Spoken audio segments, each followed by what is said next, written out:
আসসালামু আলাইকুম ওরহমাতুল্লাহি ওবারকাতুহু। আশা করছি আল্লাহর রহমতে সকলেই ভালো আছে। আমাদের মাঝে অনেকেই হয়তো জানি না ঘুমানোর পূর্বে কি কি করা উচিত এবং ঘুমের দোয়া। আশা করি আজকের পর আর অজানা থাকবে না। চলুন শুরু করা যাক।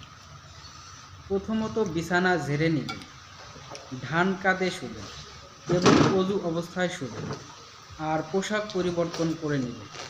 এটা হুজুর মুহাম্মদ সাল্লাল্লাহু আলাইহি সাল্লামের সুন্নাহ।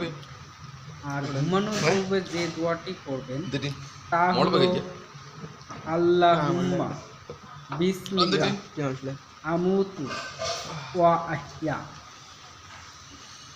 অর্থাৎ হে আল্লাহ, তোমার নামে আমি স্মরণ করছি এবং তোমারই দয়ায় আমি পুনর্জাগৃত হই। আজকে এ পর্যন্ত। দেখা হবে আগামী ভিডিওতে ইনশাআল্লাহ।